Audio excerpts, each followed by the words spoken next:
You're listening to Civic Media. You can tune into any of our live shows on any radio station across the state with the Civic Media app. Find us in your phone's app store and listen anytime, anywhere. This is your WMDX Daily News Roundup for Mad Radio 92.7 FM and 1580 AM in Madison.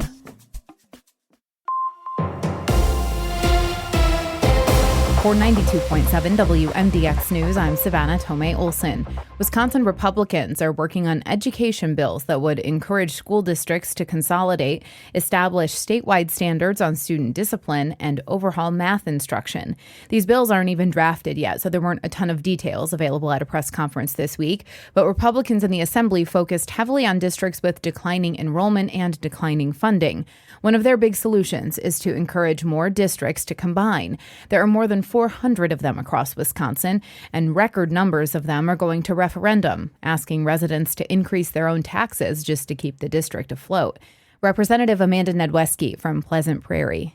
Consolidation has long-term positive effects on both students and taxpayers. So we need to stop the cycle of never-ending referendums. Now, Democrats might argue that the solution is simply to throw more money at the problem, but it does not solve the issue that there are just less kids being born today than there were 20 years ago. School advocates and administrators say declining enrollment isn't the problem. It's the formula itself and a lack of funding from lawmakers. State school aid has not kept up with inflation for more than a decade. Republicans' plans also include revamping the math curriculum and what they're calling a teacher's bill of rights, which they say would standardize discipline for students. They also want Wisconsin to opt in to a federal school choice program passed as part of President Donald Trump's Big Beautiful Bill earlier this year. Assembly Minority Leader Greta Neubauer criticized Republicans' plans, saying, quote, Republicans' K-12 education plans won't address the challenges facing working families or give our kids the opportunities they deserve. We shouldn't be talking about consolidating districts. We should be investing in our local schools, end quote. With the National Guard now deployed just south of us in Illinois, our governor has again said he does not want that to happen here in Wisconsin. Joanne Krulotz has more. Governor Tony Evers says he wouldn't support sending National Guard troops to Milwaukee to handle local crime. Evers says in most cases, the local authorities have everything under control. I think our police officers all across the state of Wisconsin can do the jobs that they're doing well right now. Speaking at a back-to-school event in Wausau on Monday, Evers says soldiers from the Guard can't find enough to do in Washington, D.C. as it is. You see them doing different things like mowing the lawn and, making the city more beautiful. I think we can do that without National Guards people doing it. Milwaukee is just one of several cities that President Trump or the White House have mentioned as being targets for deployment, along with New Orleans and Chicago. And the Madison Metropolitan School District has rebranded. They've unveiled a new logo staff say better represents the district. It's got an M, a book, pillars, and the Capitol Dome. District leaders say students, parents, and staff helped shape the new vision. They hope it distinguishes MMSD as a, quote, destination school district, end quote.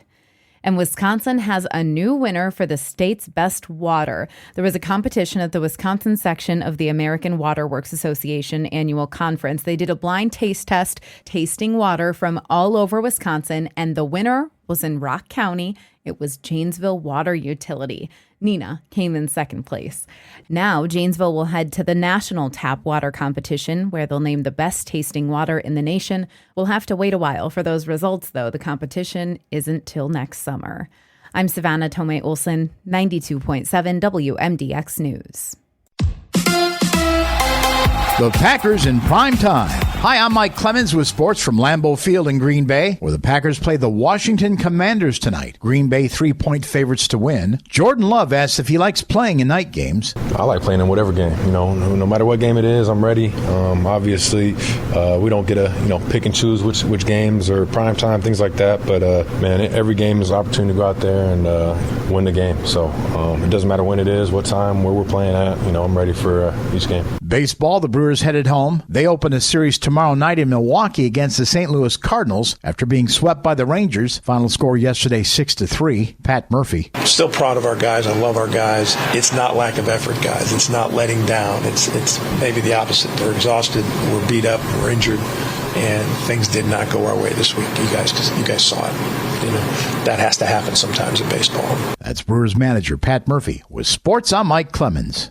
On your entertainment beat, I'm Pete Schwaba. Sometimes we are better off as moviegoers when there are no huge blockbusters being released. True movie fans can take advantage of the variety that becomes available in theaters post-summer, and such is the case this weekend. This week's openers are headlined by Downton Abbey, the grand finale. The Crowley family finds themselves at the center of a public scandal as they move into the 1930s. I never really watched the show, so I don't have much of an opinion, but the film has a built-in fan base and a 91% on Rotten Tomatoes. If you're looking for something that is the exact opposite, check out The Long Walk, a thriller based on Stephen King's first novel. The film tells the story of a group of teenage boys taking part in a contest where they must maintain a certain walking speed or they get shot. Not for those seeking whimsy, but it is pulling a 97% on Rotten Tomatoes. And finally, The Wait is Over is the sequel to Spinal Tap. Spinal Tap 2 hits the big screen. No reviews are in, but none needed. Let's go to the movies. If you're a fan of horror flicks but not the theater, there is a creepy new hit film you can now stream from your couch. Weapons has just dropped on various streaming platforms. The film was a hit in theaters, raking in over $143 million in just 5 weeks. The story is set into motion when a group of children run out of their house all at the same time in the middle of the night and disappear. The Zach Cregger's film that stars Amy Madigan, Josh Brolin, and Julia Garner received a 94% on Rotten Tomatoes. Leonardo DiCaprio says he will slow down a bit when it comes to acting roles. The Titanic star told People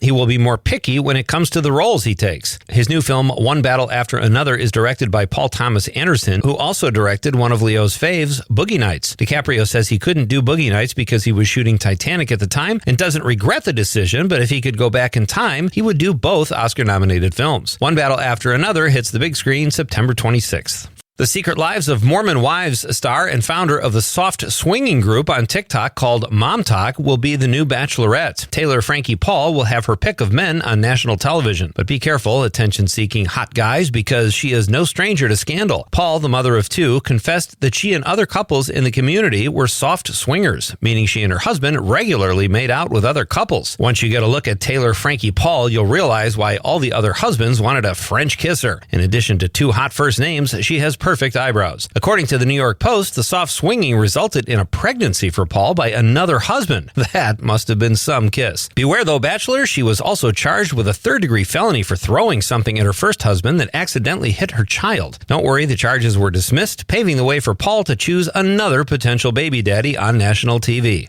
I think I'm in love. For more showbiz fun, tune into Nightlight with me, Pete Schwaba, weeknights from 6 to 8 p.m. on the Civic Media Radio Network. I'm meteorologist Brandon Borbans. A warming trend as we wrap up the work week. Plenty of sunshine expected for today with high temps in the upper 70s. Mostly clear skies tonight with a low of 54. Even warmer on Friday with mostly sunny skies with a high of 83. 86 on Saturday. Right now, it's 60 degrees.